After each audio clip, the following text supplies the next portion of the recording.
Good morning. Hi, I'm T.W. Davis. I'm the youth pastor here at Highpoint Fellowship, and I also get to serve on our preaching team. And so I'm so excited to be able to bring you the word today. A week ago, as you've already heard, I spent a week in Colorado Springs up on top of a mountain. It was 9,200 feet, and so obviously there was some acclimation to get used to, but it was a retreat for youth pastors, and one of the things that we were able to do every day was to hike. The first day I decided that I was going to hike a peak called Inspiration Point.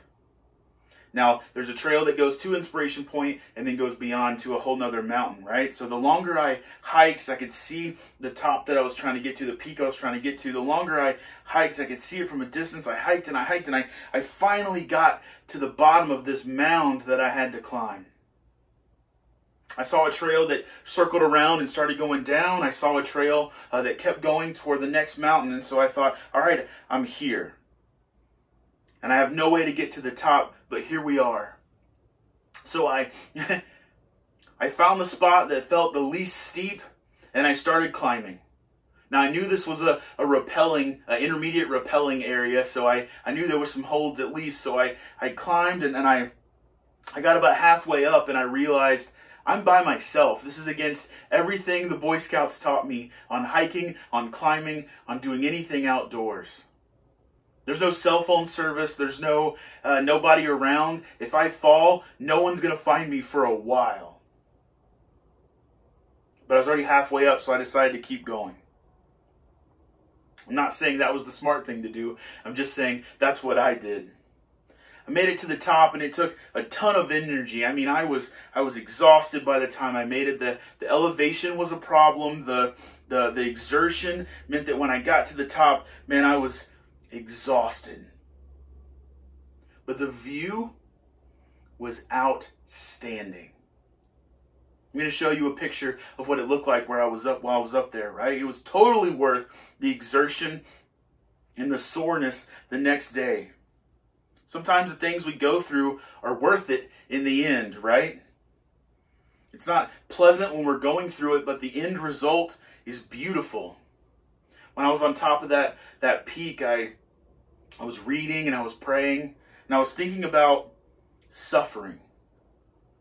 Because that's what we're talking about today, is suffering. The question for today, our series in 1st and 2nd Peter has been called, But What About?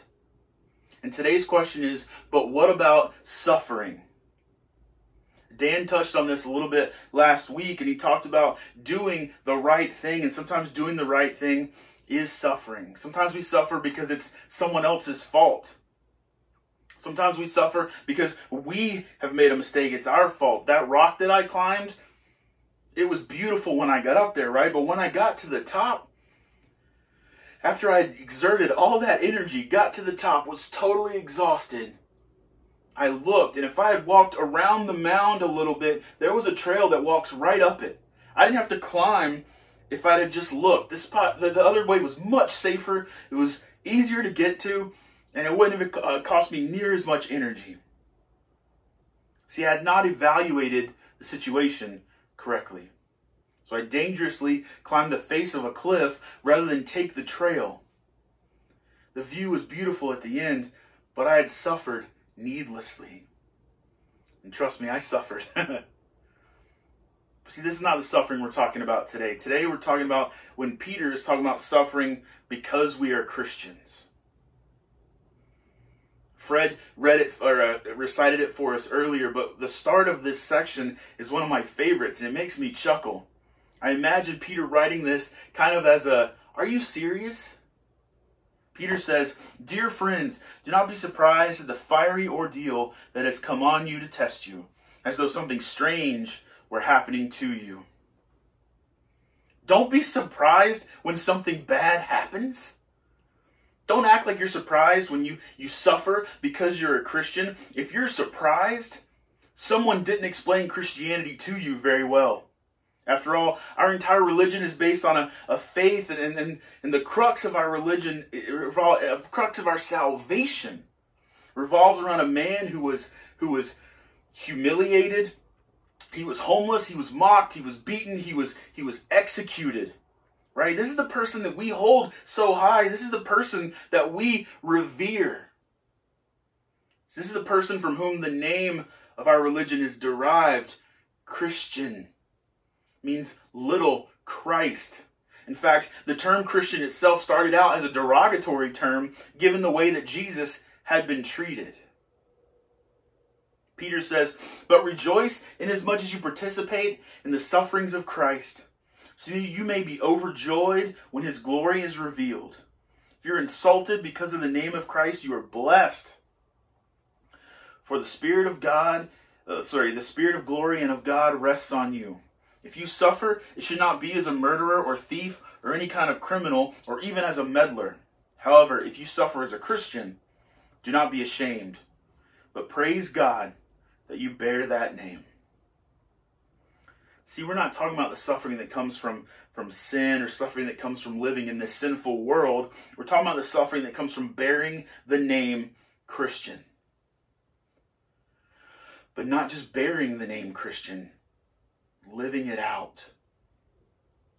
Some places in this world, that suffering looks like persecution, true physical persecution. This is 100% still happening in the world that we are part of presently. But we live in America, the home of the free, where this is not the normal. It still happens, but it's not happening to everyone all the time. See, this is both a blessing and a curse. See, I had to be honest, I don't want to suffer a martyr's death. That sounds awful.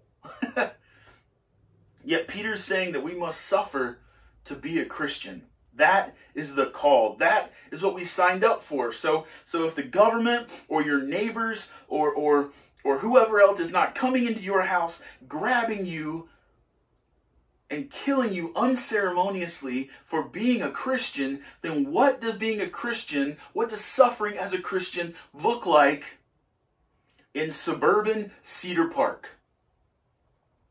What does suffering look like for a Christian in our situation? See, you're not going to like it, but we're called to suffer, and we got to make the choices and follow Jesus that inevitably lead to suffering. So let's talk about four of those paths, four of the paths that lead to suffering in our reality, right? I decided to go the old school preacher route, right? So I've got 4 points on what suffering looks like, and they're all starting with a P, because that's how it used to be done. And so these are the 4 P's of suburban suffering. First, prerogative. We're called to give up our prerogative, our independence. This is a tough one because we live in America. We are Americans. We live in a society that tells us we can make any decision we want. We decide our actions. Don't tell me what to do. No one tells me what to do. Not my government, not my HOA, not my church leaders. No, I'm free to make any decision I want. As Americans, this is a hard pill to swallow. That's why I'm calling it suffering. See, when you become a Christian, you forfeited your right to make your own decisions. When you accept Christianity only so far as it doesn't affect your autonomy, you're subscribing to a false understanding of Christianity. A false grasp of grace called cheap grace. And cheap grace is when we withdraw grace at our convenience. Cheap grace is when we want to use the parts of the Bible that are the most convenient or easiest to weaponize and ignore the rest. See, the cross destroys me-centric Christianity. You have committed to Christ, not to yourself. Autonomy is idolatry. You're putting yourself before God. If that's your problem, I encourage you to suffer in submission. The second P is pride. Earning and deserving, these are words that do not enter into the Christian vocabulary. So you don't deserve grace any more than anyone else, no matter what sin you've committed or haven't committed, and no matter what sin they have committed or haven't committed. Your better living or sinning less doesn't earn you any more, doesn't make you deserving of any more grace than anybody else. You don't deserve a spot in heaven any more than a murderer or a rapist or a terrorist. See, grace is for those people too, if they accept Christ into their life. They received the exact same grace. Jesus died for them too. See, this is crazy, right? Some people are just better people than others, right? That's the way we think of it. That's the way we think of it. I can think off the top of my head, I can start ranking sins of worst to actually not that big of a deal, no problem, right? But that's not how it works. See, God sees His grace as sufficient for all sins. And this is crazy to think about. It's almost offensive, right? Because it's not how our minds work. We can't help but see others and think that we are better than someone, or see someone else and be jealous because they have what we want. But grace is available for everyone. And it's sufficient for everyone. No matter what. And that's super scandalous for us. Some people say that it's just foolishness. Paul says in 1 Corinthians, "But we preach Christ crucified, a stumbling block to Jews and foolishness to Gentiles. But to those who God has called, both Jews and Greeks, Christ, the power of God and the wisdom of God." See, this doesn't make sense. It's not fair. It's not right. But that's true. Punishment should fit the crime, right? Forgiveness, grace should have a limit given the egregious nature of certain sins. Matthew 20 says this. Jesus is talking here. "For the kingdom of heaven is like a landowner who went out early in the morning to hire workers for his vineyard. He agreed to pay them a denarius for the day and sent them into the vineyard. About 9 in the morning he went out and saw others standing in the marketplace doing nothing. He told them, 'You also go and work in my vineyard, and I'll pay you whatever's right.' So they went. He went out again at about noon and about 3 in the afternoon and did the same thing. About 5 in the afternoon he went out and found still others standing around, and he asked them, 'Why have you been standing here all day doing nothing?' 'Because no one has hired us,' they answered. And he said, 'You also go and work in my vineyard.' When evening came, the owner of the vineyard said to his foreman, 'Call the workers and pay them their wages, beginning with the last ones hired and going on to the first.' The workers who were hired about 5 in the afternoon came, and each received a denarius. So when those who came and were hired first, they expected to receive more. But each of them also received a denarius.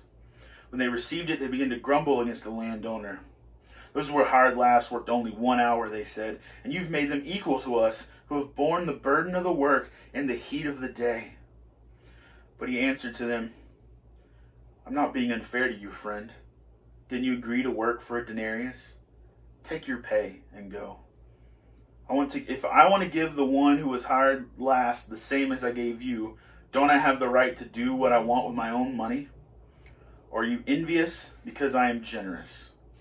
So the last will be first, and the first will be last.'" See, deserving and earning may make sense in our earthly capitalistic minds, but that's not how God works. That's why this suffering can be difficult as well. The third P is prestige or power or having cultural respectability. Christianity is a call to follow Jesus in ways that are not cool, that are not politically correct, and that sometimes are just plain weird. See, what I'm going to do moving forward, I'm going to use the word cool to represent the world's cultural acceptability, right? To represent what's considered popular in the world. This means if you're striving to look cool in our society and dismissing your Christian values, see, that's not following Jesus well. Being cool or wanting to be seen as cool is self-promotion, narcissism. See, Christianity is all about selflessness and altruism. Cool is transcendent and obsessed with the now. Christianity is transcendent, mindful of eternity. Cool is elitist. Christianity is humble. Cool is cynical. Christianity is hopeful. Matthew 20:16 tells us, like we just read, that in Christianity the last shall be first.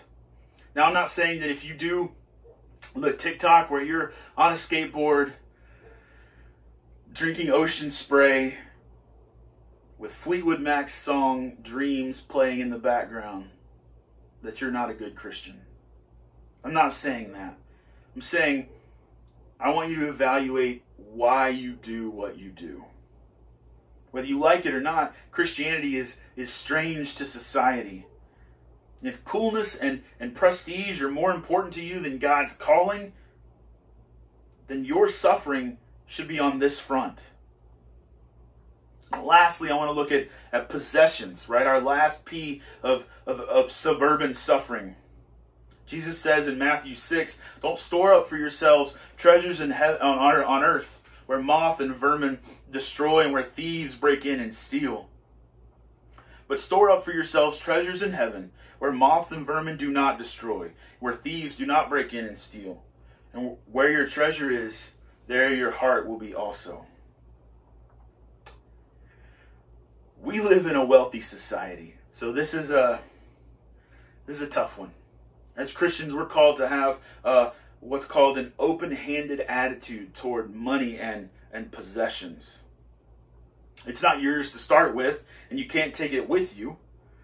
And Christianity says to share it and use it for good.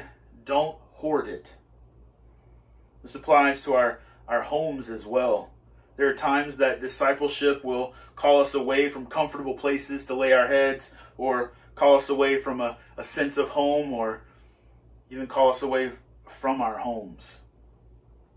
I heard a story last week about a man who spent the last 17 years living half the year in a remote northern part of Africa, outside of a small village.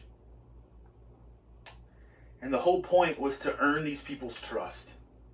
And after he learned their trust, he had to learn their language. And after he learned their language, he had to develop a written language. And then not only develop the written language, but then teach these people to be literate, so that eventually, as a linguist, he can get a Bible translated into their language that they can read in a society that is illiterate, 100% Muslim, and have never heard of Jesus. It sounds like a lot of work, and it sounds uncomfortable. See, the kicker is that he's married and has children, right? So sometimes they visit, sometimes they can't. But for 6 months out of the year, for the last 17 years, he's missed time with his family and lived in Africa around these people who aren't really sure what they think about this man.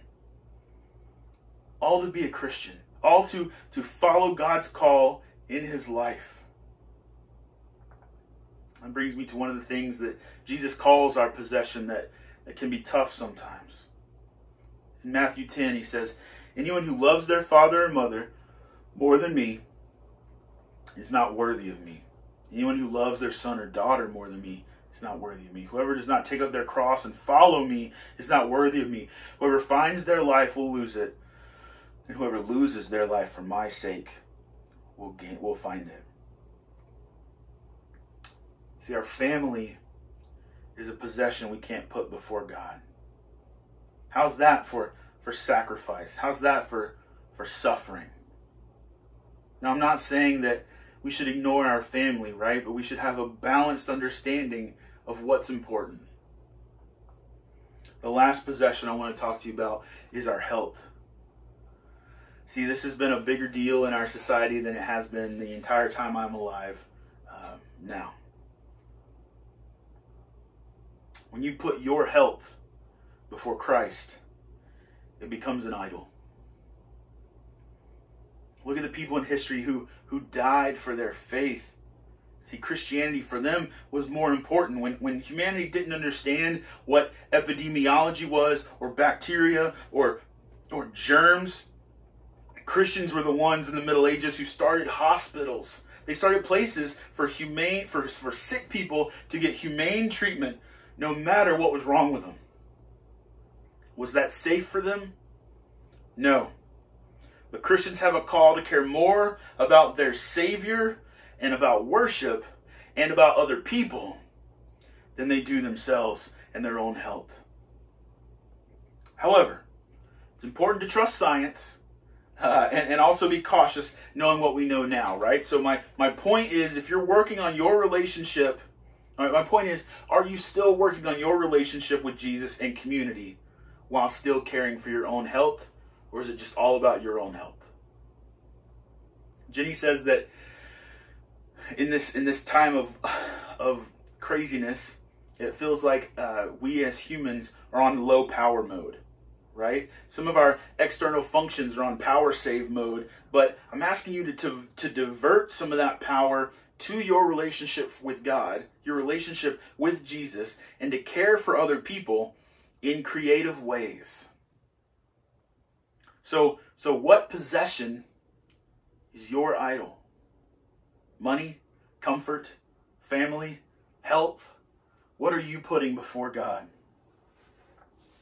Some of these things are tough to handle, and I would potentially take the physical pain of martyrdom over having to give up some of the things we just mentioned in these 4 P's, right? And I'm sure some of you feel the same. I sang a hymn for the some 100th time on the top of a mountain. For some reason, I couldn't help but hear this verse and not think about this sermon, have it resonate with me. It's from Be Thou My Vision.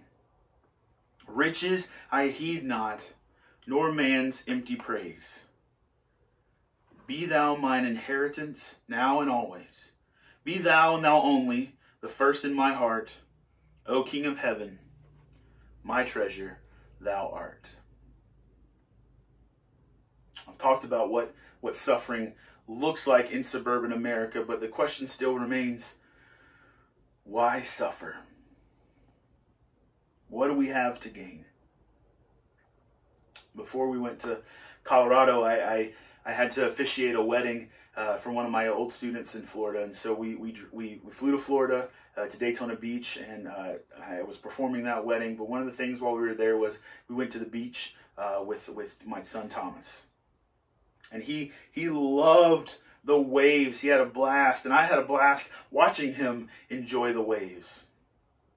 Part of me was a little nervous because there was a storm brewing way off, and so that meant the waves were a little bit harsher than I would have wanted for him.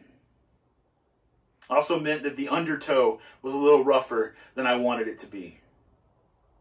But he was having a blast. And he's letting these waves hit him, and none of them are coming above his knees, maybe his thighs. And he's having a blast with these waves. And I look, and there's a monster wave coming. And there's no time for Thomas to get out of the way. And I see on his face this fleeting look of, maybe this isn't as fun as I thought it was going to be. And as this wave barrels down on him, it smashes him in the chest. It smashes him in the face. It totally crushes him with more power than he knows how to handle. And the only reason that he stayed standing is because right before it hit him, he reached up and grabbed my hand. The salt water got in his mouth, it got in his nose, and as he's spitting and blowing salt water out of his face, he looks up at me with this face that says, "Oh, this is awful." He looks up at me and says, "That was fun. Let's do it again." See, if I had not been standing there the whole time, his attitude would have been completely different. It could have been very, very dangerous. But that's the point, right? No matter what you go through, no matter your suffering, God is with you.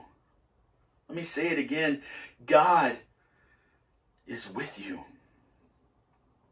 Romans 8 says, therefore, there's now no condemnation for those who are in Jesus Christ, because through Jesus Christ, the law of the Spirit who gives life has set you free from the law of sin and death. So if we know that God is with us, we know that our Savior has died for us, and we know that we'll be with our Father when this life is over, how do we handle things in the meantime?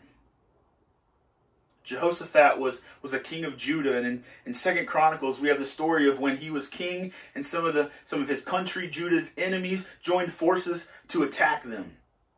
And we learn from his actions what we can do in anticipation of suffering, when we get anxious about suffering, and even in the midst of suffering. So 2 Chronicles chapter 20, starting in verse 1. After this, the Moabites and Ammonites and some of the Meunites came to wage war against Jehoshaphat.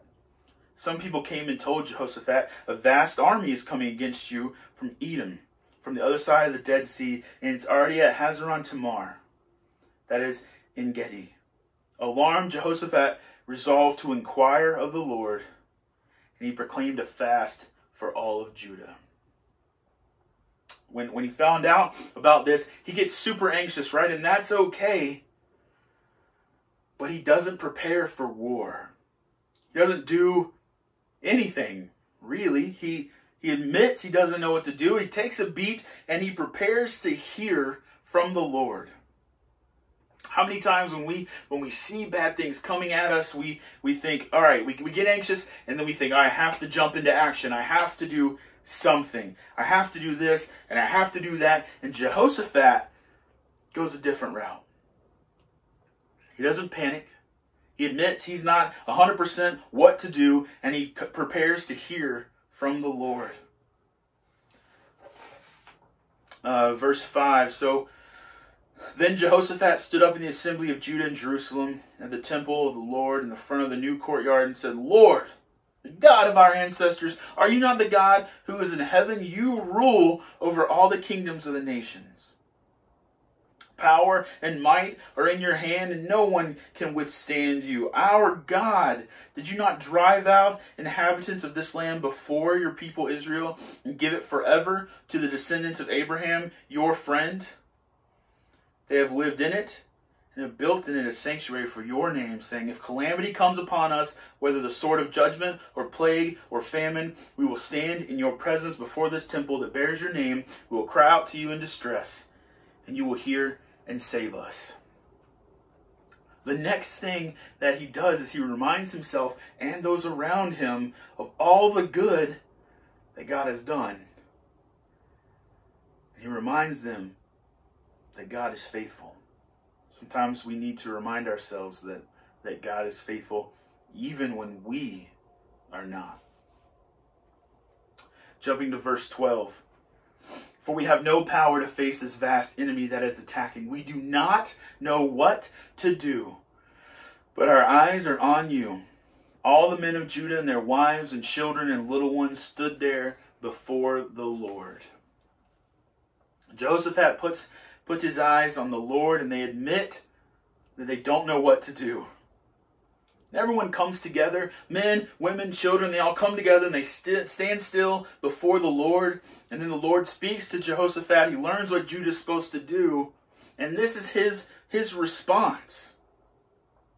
Jump into verse 21. After consulting the people, Jehoshaphat appointed men to sing to the Lord and to praise him for the splendor of his holiness, as they went out at the head of the army, saying, give thanks to the Lord. His love endures forever. God tells them they're going to win. So they praise. Not only do they praise, but I was never in the army. I can't tell you a whole lot about it, but singers and musicians are not the people I would put at the very front of my army. But that's what Jehoshaphat does. He puts them there and they sing. They sang praises to the Lord. They admitted they didn't know what to do. They reminded themselves that God is faithful, and they were still in their worship, and they turned their eyes toward God, knowing that he was with them in their trials and in their sufferings. This morning, whether you're struggling with prerogative, pride, prestige, or possessions, or you need to seek out the time to suffer in those things, I want us all to take a cue from Jehoshaphat and all of Judah when he saw the issues on the horizon. I want us to admit to God we don't have all the answers. It's in not knowing the answers that I want to make sure we are reminded of God's faithfulness. Then I want us to assemble in stillness and want to worship with our eyes towards God. So for the rest of this service, let me go ahead and admit it for us now. God, we don't know what to do. We don't have all the answers, and we don't know how to endure the coming sufferings without you. Be with us, Lord. And now, let our participation in communion be our reminder of God's faithfulness. And I want you to sit with your family, men, women, children, get together. I want to sing to God with a stillness in our minds and with our hearts and our eyes held high. God bless.